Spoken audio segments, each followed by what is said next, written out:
semoga kita semua dalam keadaan sehat-sehat ya nak. Sebelum kita memulai pelajaran hari ini, mari sama-sama kita terlebih dahulu membaca doa.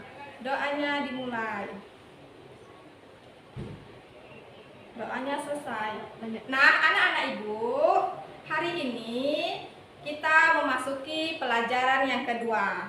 Sebelum ibu menjelaskan pelajaran yang kedua, terlebih dahulu ibu menjelaskan pelajaran yang sebelumnya ya. Pelajaran apa kita yang sebelumnya anak-anak ibu? Ya betul, kita minggu lalu belajar tentang surat At-Tin. Ada bu, coba kamu lafalkan surat At-Tinnya sama-sama ayo. Ya bagus, alhamdulillah. Berarti semuanya sudah hafal ya nak? Ya ibu, hari ini kita memasuki pelajaran yang kedua, yaitu tentang mengenal nama-nama Allah dan kitab-kitab Allah. Adapun tujuan pembelajaran kita pada hari ini adalah kamu mampu mengetahui makna tentang Al-Asmaul Husna, yaitu mampu mengetahui Al-Asmaul Husna Al-Hayyu, Al-Qayyum, Al-Ahad, dan Al-Mumit. Serta juga kamu mampu menjelaskan tentang kitab-kitab Allah Subhanahu wa Ta'ala. Sebelum ibu menjelaskan tentang Al-Asmaul Husna yang kita bahas, terlebih dahulu ibu ingin menjelaskan apa itu arti Al-Asmaul Husna. Anak-anak ibu, Al-Asmaul Husna itu artinya adalah nama-nama Allah yang baik. Al-Husna itu artinya indah, baik. Jadi Al-Asmaul Husna itu adalah nama-nama Allah yang baik. Ya. Jadi Asmaul Husna. Husna itu artinya yang baik, Asma artinya nama-nama. Jadi Al-Asmaul Husna adalah nama-nama yang baik atau yang indah. Sudah? Jumlah Asmaul Husna itu ada 99. Ya, ada 99. Tetapi pada materi ini kita hanya mempelajari 4 Al-Asmaul Husna Allah Subhanahu wa Ta'ala. Saja itu 4 Al-Asmaul Husna yang akan kita bahas. Yang pertama nak, ada Al-Mumit. Apa itu arti Al-Mumit? Al-Mumit itu nak artinya Allah Maha mematikan.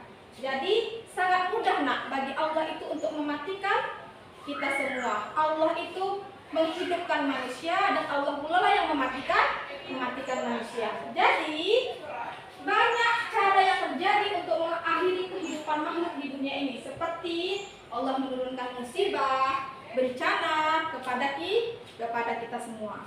Jadi Al-Mumit itu artinya Allah Maha mematikan. Yang kedua ada Al-Hayyu. Apa itu Al-Hayyu anak-anak? Iya.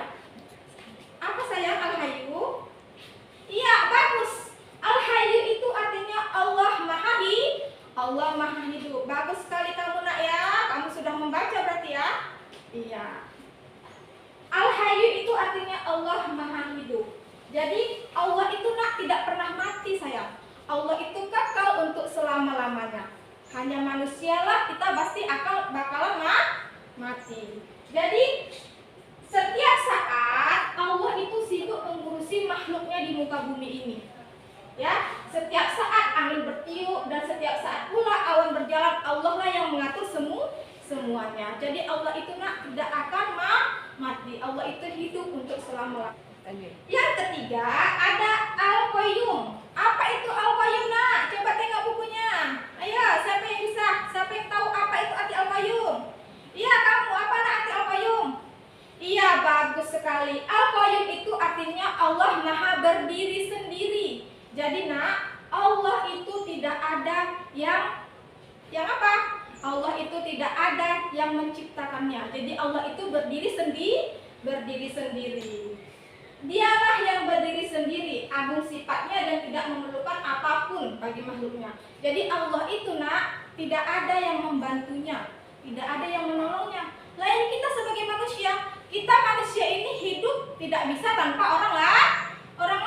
Kita hidup harus bergantung dengan orang lain ya kan? Tidak bisa hidup sendiri. Tetapi Allah itu maha berdiri sendiri, tidak ada yang membantunya. Allah itu mengurus alam semesta ini sendiri. Udah, selanjutnya sayang, yang keempat ada Al-Ahad. Apa itu arti Al-Ahad? Ayo, siapa yang tahu? Coba baca bukunya. Siapa yang tahu arti Al-Ahad?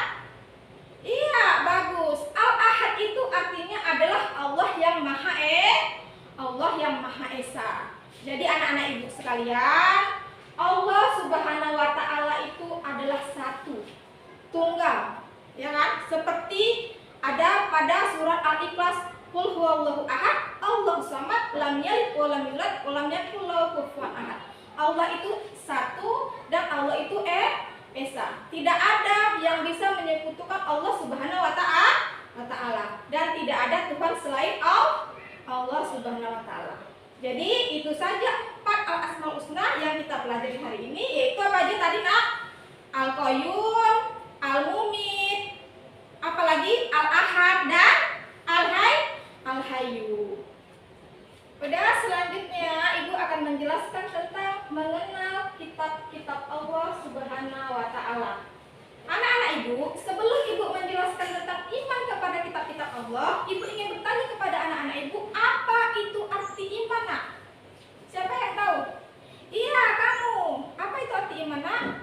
Iya, bagus sekali. Iman itu artinya percaya nak. Jadi kita itu harus percaya kepada iman, yaitu iman yang ketiga. Apa itu iman yang ketiga? Beriman kepada kitab-kitab Allah Subhanahu wa Ta'ala.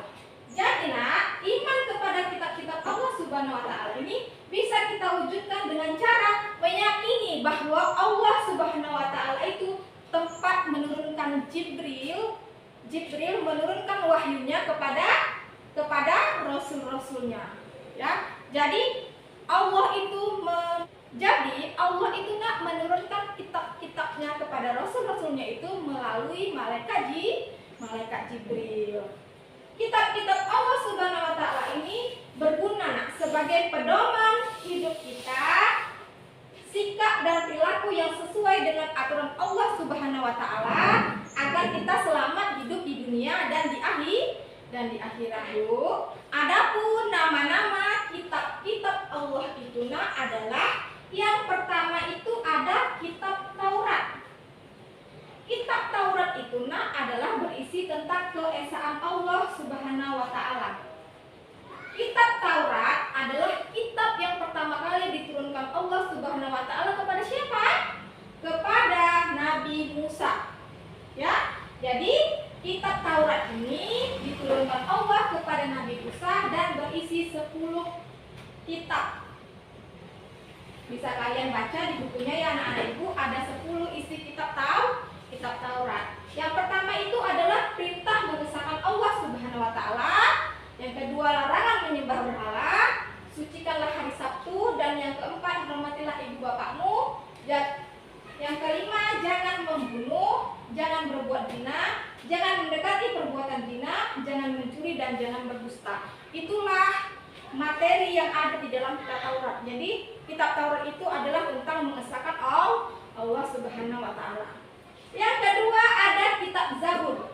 Kitab Zabur ini berisi tentang puji-pujian atau zikir dan doa kita kepada Allah. Kitab Zabur ini diturunkan Allah kepada Nabi siapa?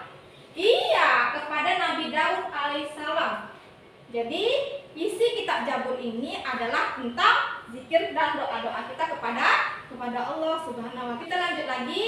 Yang ketiga ada kitab Injil. Apa itu kitab Injil nak? Kitab Injil itu artinya kabar gembira. Jadi kitab Injil itu merupakan kitab yang berisi firman-firman Allah yang diwahyukan Allah kepada Nabi siapa nak? Iya, kepada Nabi Isa. Jadi kitab Injil ini adalah berisi tentang kebersihan jiwa raga. Kitab ini juga mengajak manusia untuk hidup zuhud, yakni pola hidup yang tidak mengutamakan hal-hal yang bersifat duniawi. Jadi itulah dia isi dari kitab Injil. Yang terakhir adalah kitab Al-Quran. Nah, kitab Al-Quran inilah penyempurna dari kitab-kitab sebelumnya. Tadi kan ada kitab Taurat, kitab Zabur, kitab Injil, dan terakhir kan ada Al-Quran. Kitab Al-Quran ini anak penyempurna seluruh kitab. Jadi kitab Al-Quran ini merupakan kitab suci umat Islam sebagai pedoman untuk kita. Kitab Al-Quran ini diturunkan dan diwahyukan Allah Subhanahu wa Ta'ala kepada kepada Nabi Muhammad Sallallahu Alaihi Wasallam. Jadi, nah anak-anak ibu, dari penjelasan materi ibu tadi, ibu ingin memberikan kalian latihan soal. Ya, latihan soalnya ini adalah yang pertama, dari penjelasan ibu tadi, coba kalian ambil apa itu contoh ajaran terpuji kita kepada Allah Subhanahu Wa Ta'ala. Yang kedua, contoh ajaran terpuji kepada sesama manusia. Dan yang ketiga, contoh ajaran terpuji kepada hewan dan alam sekitar. Nah, ibu, tadi sudah kita buat tugas di kelompok kan. Alhamdulillah semuanya sudah mengerti ya. Semuanya udah mempresentasikan hasil diskusinya di depan kelas. Jadi nak, kesimpulan kita pada materi pembelajaran hari ini adalah yang pertama itu tadi kita mempelajari tentang al-asmaul husna Allah. Jadi kita itu harus memaknai al-asmaul husna Allah itu. Jadi kita menerapkan al-asmaul husna itu dalam kehidupan kita sehari-hari.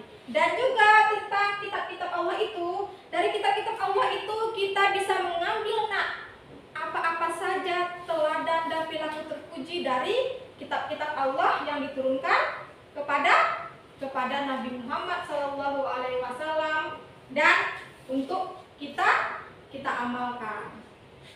Nah anak-anak ibu, untuk tugas mandiri kamu di rumah, kamu buka halaman 20 ya nak. Di situ ada ayo berlatih. Jawab pertanyaannya 1 sampai 5 saja. Ya, kamu kerjakan di rumah masing-masing dan pertemuan kita selanjutnya nanti kamu kumpulkan dan biar ibu nilai. Terima kasih ya anak-anak ibu. Sekian dulu pembelajaran kita untuk hari ini. Nanti kita lanjuti minggu depan lagi ya nak. Ibu akhiri dengan mengucapkan wabillahi taufiq wal hidayah. Assalamualaikum warahmatullahi wabarakatuh.